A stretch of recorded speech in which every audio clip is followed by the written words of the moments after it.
بالله من الشيطان الرجيم بسم الله الرحمن الرحيم الحمد لله رب العالمين والصلاة والسلام على أشرف الأنبياء والمرسلين خاتم النبيين مولانا ومولى الثقلين جد الحسن والحسنين أبو القاسم مصطفى اللهم صل على محمد وآل محمد وعلى طيبين الطاهرين المعصومين المجددين المنتظمين لما بعد فقد قال الله تبارك وتعالى في كتابه الكريم بسم الله الرحمن الرحيم لا إكراه في الدين صلوات محمد اللهم صل على محمد وآل محمد حضرات گرامی قدر برادران ملت اسلامیہ بندگان توحید و عاشقان رسول و علیہ رسول گدایان بطول مولا آپ سبھی کے جذبہ ایمانی کو زندہ و سلامت رکھے۔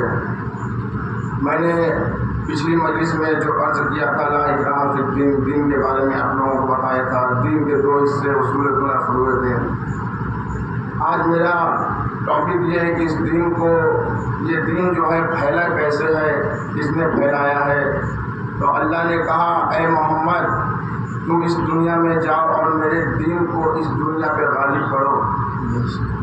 محمد اس دنیا میں آتے ہیں 40 سال تک محمد نے کوئی تبلیغ نہیں کی، کوئی نبوت کا اعلان نہیں کیا، کوئی خدا کو نہیں منوایا۔ 40 سال تک نبی چپ رہے، 40 سال تک نبی چپ رہے۔ نبی نے اپنا اعلان جو کیا وہ 40 سال کے بعد کیا۔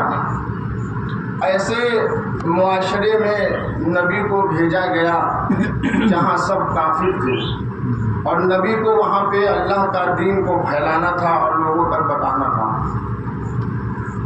رسول اللہ غار حرا میں 40 سال تک عبادت کرتے رہے، 40 سال تک قرآن پڑھا، پھر اس کے بعد 40 سال کے بعد قرآن پڑھ کر سنایا، لوگوں تک دین کو پہنچایا۔ اور اس کا آغاز ایک دعوت کے ذریعے سے کیا۔ جب اللہ کی وحی آئی اے میرے حبیب تم اپنی نبوت کا اعلان کرو، تم اپنی نبوت کا اعلان کرو، تو نبی نے اس دعوت دیا۔ اس کو دعوت ذوالشیرہ کہتے ہیں۔ مکہ میں 40 قبیلے تھے، 40 قبیلوں کے 40 اپنے الگ الگ سردار تھے، الگ الگ سردار تھے۔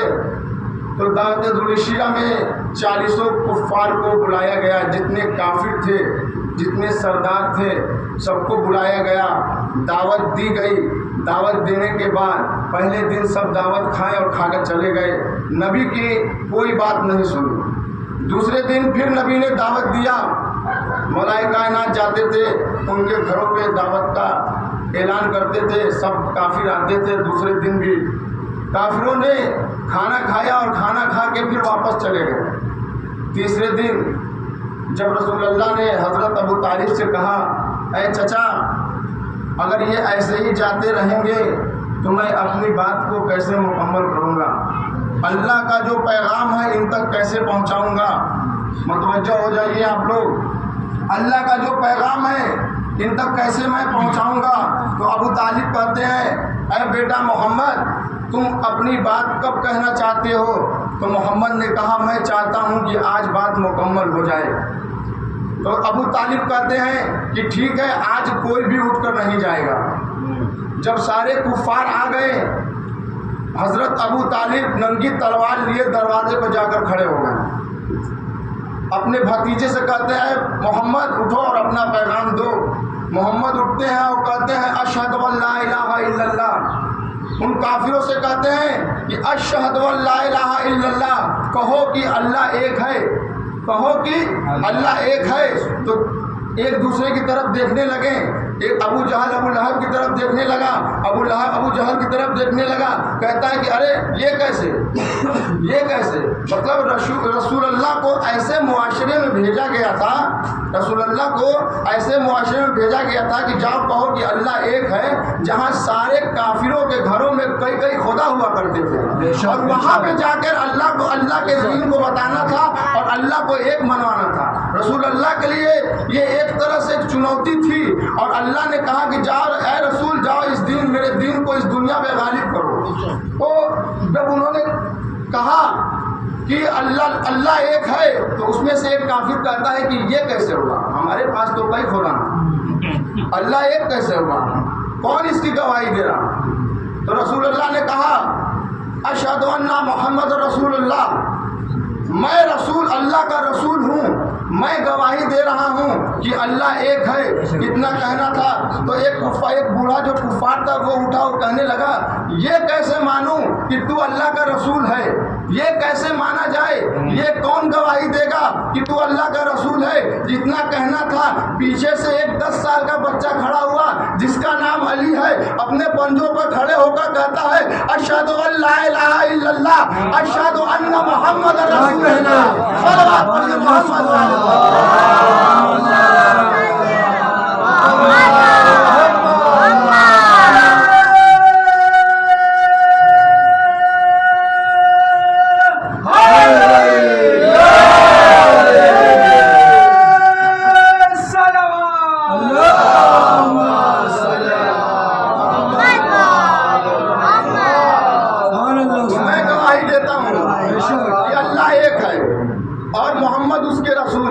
جب اتنا سننا تھا تو محمد کے چہرے پہ مسکراہٹ آئی، اب مسکراہٹ آنے کے بعد اپنی انگلی کا اشارہ علی کی طرف کر کے کہا اشہد ان علی ولی اللہ، صلوات پڑھیے محمد صلی اللہ محمد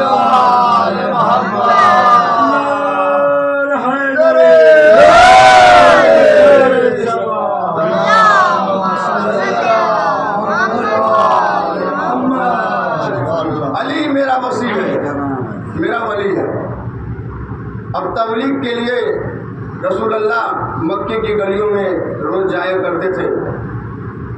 کفار کی جو بچے ہوا کرتے تھے وہ ان کی ماؤں نے ان کو سکھایا تھا کہ جب رسول تبلیغ کرنے کے لیے گلیوں میں آئے تو ان کے پتھر مارنا۔ یہ جو دین پھیلا ہوا ہے یہ رسول اللہ نے پتھر مار کے دین نہیں پھیلایا ہے، پتھر کھا کے دین پھیلایا ہے۔ یہ جو دین پھیلا ہے یہ تلوار کی زور پر دین نہیں پھیلا ہے، رسول کے کردار کی وجہ سے۔ رسول کا کردار اتنا اچھا تھا کہ رسول کے اوپر اگر کوڑا بھی پھینکا جاتا تھا تو رسول چپ چاپ سے اس گلی سے نکل جاتے تھے۔ تو عزیزان محترم، جب کافرہ ماں کے بچے رسول کو پتھر مارتے تھے، رسول کو زخمی کر دیتے تھے، تو اگلے دن رسول اللہ آگے ہیں، علی پیچھے پیچھے جا رہے ہیں۔ رسول اللہ سے کہا ہے رسول آپ آگے چلیے، میں آپ کے پیچھے ہوں، دیکھتا ہوں کہ کون جو ہے آپ کو پتھر مارتا ہے۔ ادھر کافرہ ماں اپنے بچوں کو یہ سکھاتی ہے کہ رسول آ گئے ہیں، تم ان کو پتھر مارو، ان کو پتھر مارو۔ وہ ان کے ہاتھوں میں پتھر تھا، پتھر جیسے ہی چلانا چاہا علی کا اشارہ ہوا، ان کا ہاتھ وہیں رکا رہ گیا۔ اب تاریخ کہہ رہی ہے ہاتھ رکا رہ گیا۔ اب تاریخ یہ کہہ رہی ہے کہ علی نے جو کھجور کی گٹھلیاں جمع کی تھی وہ کھجور کی گٹھلیوں کو اوپر پھینکنا شروع کیا۔ تاریخ کہہ رہی ہے جب گٹھلیاں جہاں جس کے پڑتی تھی کسی کا منہ ٹوٹ جاتا تھا، کسی کا ہاتھ ٹوٹ جاتا تھا، کسی کا سینہ ٹوٹ جاتا تھا، کسی کا سر ٹوٹ جاتا تھا۔ اب مجھے ایک بات سمجھ میں نہیں آ رہی ہے، لوگ یہ کہنے لگے یہ کیسے ہو گیا کہ کھجور کی گٹھلی سے کسی کا سر پھٹ جائے، کھجور کی گٹھلی سے۔ تو ایک آیت مجھے یاد آ گئی، بسم اللہ الرحمن الرحیم، الم تر کیف ربک باصحاب الفیل۔ خدا نے ابابیل کو بھیجا تھا، ابرہا کے لشکروں پہ اپنی چوٹ سے کنکریاں گرانا شروع کیا۔ جب کنکریاں گرانا شروع کیا تو ابرہا کا لشکر تباہ ہو گیا۔